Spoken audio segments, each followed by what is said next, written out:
കോഴിക്കോട് ചേലേമ്പ്ര പാറയിൽ 11 വയസ്സുകാരൻ മുങ്ങി മരിച്ചു. പാറയിൽ ഫൈസലിന്റെ മകൻ മുഹമ്മദ് ഫാദിലാണ് മരിച്ചത്.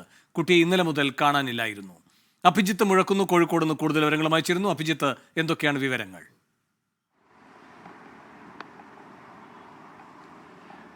വേണു, ഇന്നലെയാണ് മുഹമ്മദ് ഫാദിലിനെ വീട്ടിൽ നിന്ന് കാണാതായത്. ആദ്യഘട്ടത്തിൽ നാട്ടുകാരൊക്കെ ചേർന്നൊരു തിരച്ചിൽ നടത്തിയിരുന്നു, പക്ഷേ കണ്ടെത്താനായില്ല.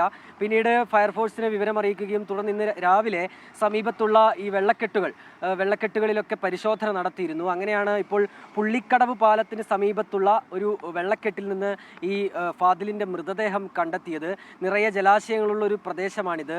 കോഴിക്കോടിനും മലപ്പുറത്തിനും ബോർഡറിൽ നിൽക്കുന്ന ഒരു സ്ഥലമാണ് ഈ പാറയിൽ. അവിടെ ഈ ഞാൻ സൂചിപ്പിച്ചതുപോലെ തന്നെ നിരവധി ജലക്കെട്ടുകളുണ്ട്, വെള്ളക്കെട്ടുകളുണ്ട്, ജലാശയങ്ങളുണ്ട്. അബദ്ധത്തിൽ കുട്ടി കാൽവഴുതി ഇതിലേക്ക് വീണതാകാം എന്നുള്ളൊരു സംശയമാണുള്ളത്. ഏതായാലും രാവിലെ മുതൽ തന്നെ ഫയർഫോഴ്സും നാട്ടുകാരും ചേർന്ന് വ്യാപകമായ ഒരു തിരച്ചിൽ നടത്തിയിരുന്നു. അതിനൊടുവിലാണ് കുട്ടിയുടെ മൃതദേഹം കണ്ടെത്തിയത്. അഭിജിത്ത് മുഴക്കുന്നാണ് കോഴിക്കോട് നിന്ന് വിവരങ്ങൾ നൽകിയത്. വിധി ദിനത്തിൽ 24 മാജിക് ജൂൺ 4 ചൊവ്വാഴ്ച രാവിലെ 5 മണി മുതൽ 24-ൽ.